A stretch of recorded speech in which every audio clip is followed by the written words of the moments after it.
नमस्कार दोस्तों, स्वागत है हमारे channel Kabira coaching centre with एडी में। दोस्तों हम लोग पढ़ रहे हैं क्लास 10th में, तैयारी कर रहे हैं यूपी बोर्ड परीक्षा 2026 की। दोस्तों जो भी क्वेश्चन हम लोग सॉल्व कर रहे हैं एनसीईआरटी एंड डॉक्टर मनोहरी की बुक से सॉल्व कर रहे हैं। दोस्तों हम लोग अध्याय चौथा पढ़ रहे हैं, द्विघात समीकरण को पढ़ रहे हैं। द्विघात समीकरण में हम लोग प्रश्नावली 4D को सॉल्व कर रहे हैं। प्रश्नावली 4D में मेरे भाई पिछले वीडियो के माध्यम से क्वेश्चन नंबर 17 तक को कंप्लीट कर लिया था। अगर आप लोगों ने उन क्वेश्चनों को नहीं देखा होगा तो डिस्क्रिप्शन में लिंक है, आप लोग जरूर देख लीजिएगा। आज की वीडियो के माध्यम से मेरे भाई क्वेश्चन नंबर 18 एंड 19 को हम लोग सॉल्व करेंगे।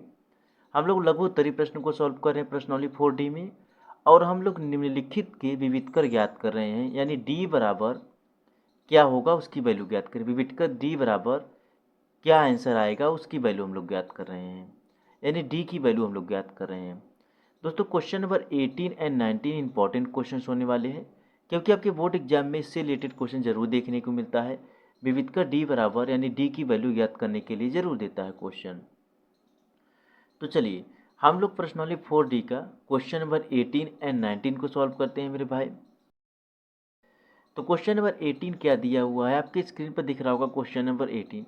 क्वेश्चन नंबर 18 दिया हुआ है मेरे भाई 3x² प्लस 2x माइनस 1 बराबर 0 दिया हुआ है। तो यहाँ पर हम लोग क्या करेंगे, यहाँ पर लिखेंगे इसकी तुलना ax² plus bx plus c बराबर 0 से करने पर। ठीक है मेरे भाई, तो इसकी तुलना हम लोग ax² plus bx plus c बराबर 0 से करेंगे तो a बराबर 3 हो जाएगा मेरे भाई, और b बराबर 2 हो जाएगा, और c बराबर मेरे भाई -1 हो जाएगा। तो मेरे भाई मैं आप लोग को बोला था कि ये क्वेश्चन बहुत ही आसान है, क्योंकि इस टाइप के हम लोगों ने कई क्वेश्चन को सॉल्व कर लिया है। तो मैं आप लोग से बोला था कि आप लोग क्वेश्चन को लगा लीजिएगा, अगर लगाया होगा तो बहुत अच्छी बात है मेरे भाई, और आप लोग को बहुत अच्छी तरीके से समझ में आ गया होगा। अगर नहीं लगाया होगा या फिर लगाया होगा तो आंसर गलत तो आया होगा, तो आप लोग मैच कर लीजिएगा। अगर लगाया होगा तो, और नहीं लगाया होगा तो कोई बात नहीं मेरे भाई, मैं लगा देता हूँ, सॉल्व करा देता हूँ, आप लोग सॉल्व कर लीजिएगा। तो यहाँ पर a बराबर 3 और b बराबर 2 और c बराबर मेरे भाई -1 हो जाएगा। तो चलिए हम लोग कौन सा फार्मूला लगाएंगे, d बराबर b² माइनस 4ac का फार्मूला लगाएंगे। तो d बराबर क्या हो जाएगा मेरे भाई b² यानी 2 का स्क्वायर हो जाएगा, क्योंकि b बराबर 2 है, माइनस 4 इंटू a बराबर 3 है, इंटू c बराबर -1 है यहाँ पर। तो यहाँ पर क्या हो जाएगा मेरे भाई, d बराबर 2 का स्क्वायर यानी 2 इंटू 2 यानी 4 हो जाएगा, माइनस 4 का मल्टीप्लाई हम लोग किस में कर देंगे, 3 में कर देंगे, तो 12 आ जाएगा, और -1 हो जाएगा, तो -1 प्लस 12 हो जाएगा। तो d बराबर क्या हो जाएगा मेरे भाई, 16 हो जाएगा, 16 हो जाएगा। तो d की वैल्यू यही होगी मेरे भाई। क्वेश्चन नंबर आपका जो 18 है उसका राइट आंसर मेरे भाई d बराबर 16 हो गया, विविध का d बराबर 16 आ जाएगा। ठीक है मेरे भाई, चलिए आगे क्वेश्चन नंबर हम लोग 19 को सॉल्व करते हैं। क्वेश्चन नंबर 19 क्या दिया हुआ है, 3x² प्लस 5x प्लस 2 बराबर 0 दिया हुआ है। दोस्तों ये जो विविधकर डी की वैल्यू ज्ञात करने के लिए बोल रहा है, विविधकर डी की वैल्यू ज्ञात करने के लिए जो हम लोग को बोल रहा है, ये आपका लास्ट क्वेश्चन है। इसके बाद आगे लगभग 3-4 क्वेश्चन और बचे हुए हैं, तो उनमें से लगभग 2-3 क्वेश्चन का के का मान ज्ञात करने के लिए बोला है, और लगभग कुछ और मान ज्ञात करने के लिए बोला है। चलिए मैं सॉल्व कराऊंगा तो बताऊंगा आप लोग को, लेकिन ये आपका लास्ट क्वेश्चन है विविधकर डी का, जो वैल्यू ज्ञात करने के लिए बोला है। ठीक है मेरे भाई, मतलब इतना सिंपल क्वेश्चन है कि आप लोग सोच भी नहीं सकते।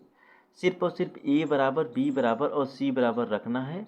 उसके बाद d बराबर जो b² माइनस 4ac है, उसमें फार्मूले को, उसमें मान को रख देना है, मान को रखने के बाद सॉल्व कर देना है। तो चलिए यहाँ पर क्या हो जाएगा मेरे भाई, हम लोग क्या करेंगे, इसकी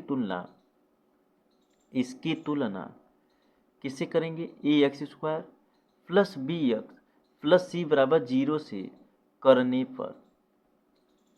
तो हम लोग इसकी तुलना ax² plus bx plus c बराबर 0 से कर देंगे, तो a बराबर 3 हो जाएगा मेरे भाई, b बराबर 5 हो जाएगा, और c बराबर 2 हो जाएगा। फार्मूला क्या होता है, d बराबर b² माइनस 4ac होता है। तो d बराबर क्या हो जाएगा मेरे भाई, b² यानी 5 का स्क्वायर हो जाएगा, माइनस 4 इंटू ए बराबर 3 दिया हुआ है माइनस, सॉरी माइनस नहीं इंटू हो जाएगा। उसके बाद सी बराबर क्या दिया हुआ है मेरे भाई, 2 दिया हुआ है। तो चलिए यहाँ पर डी बराबर क्या हो जाएगा मेरे भाई, 5 का स्क्वायर यानी 25 25 हो जाएगा माइनस, हम लोग 4 का मल्टीप्लाई 3 में करेंगे 12 आ जाएगा, 12 का मल्टीप्लाई 2 में कर देंगे तो 24 आ जाएगा, 24 आ जाएगा। यानी डी बराबर मेरे भाई 1 हो जाएगा। जो क्वेश्चन नंबर 19 है उसका राइट आंसर डी बराबर 1 हो जाएगा। तो ये दोनों क्वेश्चन बहुत ही आसान थे, लगभग बहुत ही सिंपल थे मेरे भाई। तो दोनों क्वेश्चन को हम लोगों ने सॉल्व कर लिया। अगर आप लोग सॉल्व किए होंगे तो बहुत अच्छी बात है, 5-6 मिनट या 10 मिनट लगा होगा आपको लोग को सॉल्व करने में। तो मैं इसलिए सॉल्व करा दिया कि आप लोग मैच कर लीजिए अगर आप लोग लगाए होंगे, अगर नहीं लगाए होंगे तो एक बार आप लोग लगा लीजिएगा, इसको रिवाइज भी कर लीजिएगा, अच्छी तरीके से समझ लीजिएगा। तो ये लास्ट क्वेश्चन हो गया मेरे भाई। अब आगे हम लोग 2-3 क्वेश्चन और बचा है पर्सनली 4D में, इसको सॉल्व कर लेंगे तो आपका पर्सनली 4E को स्टार्ट कर देंगे। ठीक है मेरे भाई, तो मिलता हूँ फिर से एक नए वीडियो में, तब तक रिवाइज कीजिए, अच्छी तरीके से क्वेश्चनों को समझिए। धन्यवाद मेरे भाई।